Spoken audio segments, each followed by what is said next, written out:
Bonjour, bienvenue à tous pour ce nouveau numéro de Get Ready For. Aujourd'hui nous sommes en Bretagne, dans le golfe du Morbihan, près de Vannes.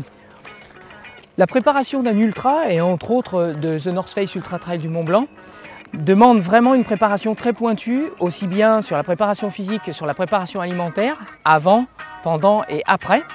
Et la course de nuit demande une gestion très particulière. Ces questions-là, on va les poser donc à Émilie, nutritionniste chez Oversteams.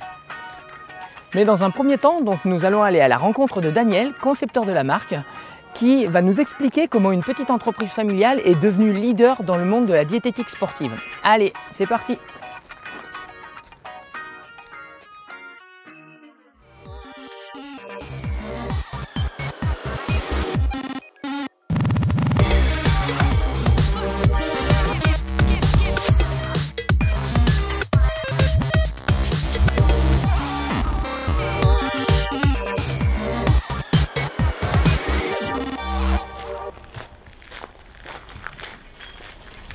Voilà, Salut Seb. Ça va? Depuis que je te promettais de te faire visiter, tu as bien fait de venir. Allez, c'est parti. Le tout premier produit est né d'une demande des sportifs. Le premier sportif qui en a eu besoin, c'était moi, parce que je ne savais jamais quoi manger avant d'aller faire mes 200 km de vélo. J'ai tâtonné, j'ai essayé tout ce qui existait sur le marché, jusqu'au jour où je me suis dit, je vais le faire moi-même. Et j'ai créé l'ancêtre du gâteau sport. À la suite de ça, tout a évolué avec toujours une recherche du produit répondant aux besoins.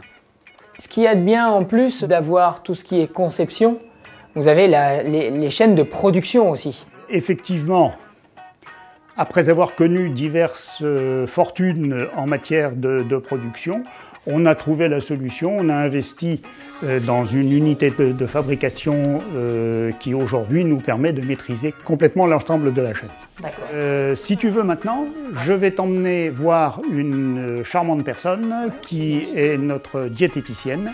Donc tu verras avec elle les aspects techniques et pratiques qui peuvent être utiles. Allez, on y va.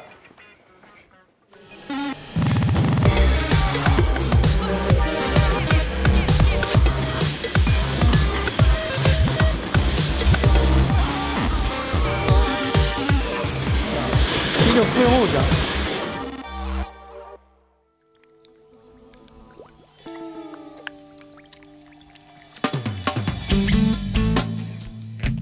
Émilie, quelle est pour toi l'importance de la nutrition au niveau entraînement en période d'entraînement intensif? Alors la nutrition en période d'entraînement intensif va vraiment être importante, puisque ça va permettre d'éviter d'ajouter de la fatigue à la fatigue. Alors là je m'explique, en fait en période d'entraînement intensif, on a besoin de bien s'hydrater, de bien s'alimenter, d'apporter l'énergie nécessaire à l'effort, de manière justement à bien récupérer. Et si on récupère bien, effectivement, on va pouvoir le lendemain s'entraîner comme il faut, convenablement, et atteindre ses objectifs à l'entraînement.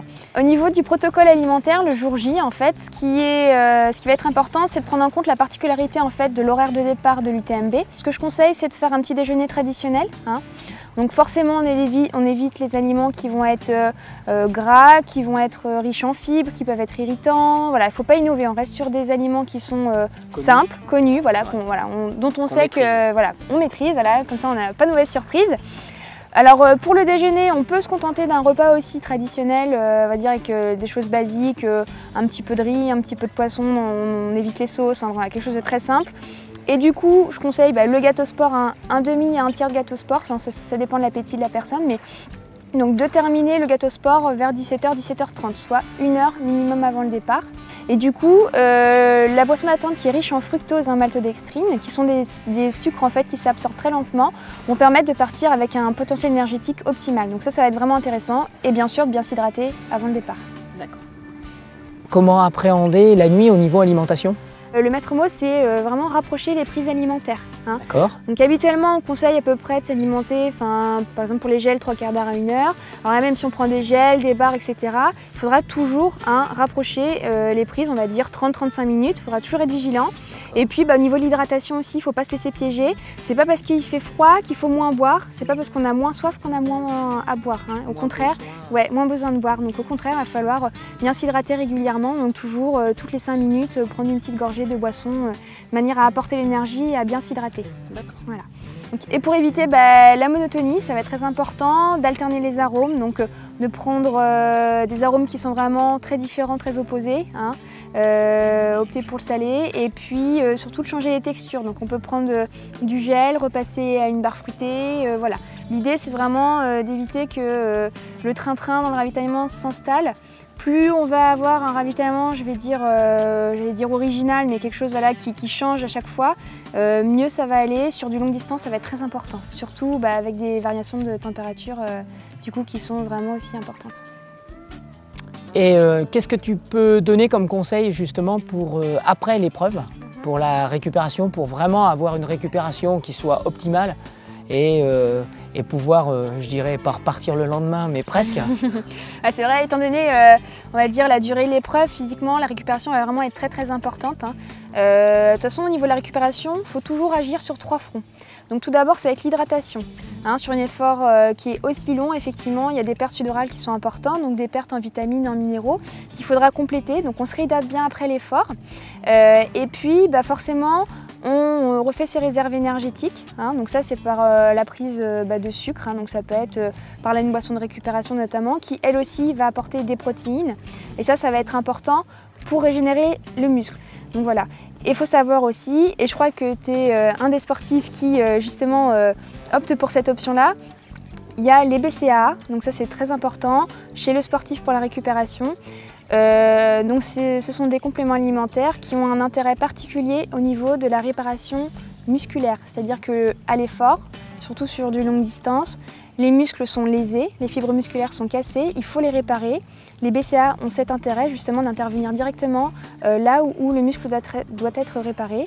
On le prend après l'effort, mais aussi, voilà, et c'est là où je disais, je sais que tu les prends pendant l'effort, donc ça aussi c'est possible. Faut être un pratiquant de l'ultra pour les prendre pendant l'effort. Il faut que l'effort soit très long, mais ça a quand même un intérêt et je crois que toi tu es convaincu. Oui, là-dessus, moi je sens bien la différence avec la possibilité de recourir le lendemain après avoir fait donc une épreuve de 20 heures et plus. C'est vrai que j'ai toujours trouvé ça relativement très intéressant et à partir de là, même au niveau récupération, on sent vraiment la différence. Est-ce que tu as un dernier conseil pour tous les ultra-trailers, les coureurs du Mont Blanc? Effectivement, donc je pense que là il faut, dans la mesure du possible, suivre ses conseils puisque il est évident que c'est clairement prouvé que la diététique c'est un facteur de performance, donc clairement ça va aider le sportif dans sa démarche d'atteindre son objectif. Et puis on sait que de toute façon l'ultra-trail du Mont Blanc c'est une épreuve difficile. C'est difficile d'y accéder parce qu'il faut avoir suffisamment de points pour se qualifier. Donc clairement, avant tout, c'est de profiter de son épreuve, de se faire plaisir et d'aller au bout. Et voilà. D'accord, merci. De rien. Merci Émilie. À l'année prochaine et bon courage à toi. Ouais, merci et beaucoup. à tous ceux qui prennent le départ.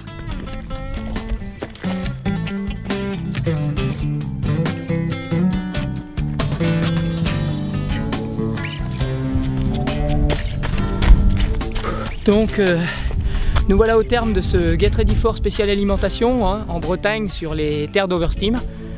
Quant à nous, on se retrouve dans un prochain numéro et puis moi je retourne à l'entraînement. Surtout faites-vous plaisir. Allez, à bientôt!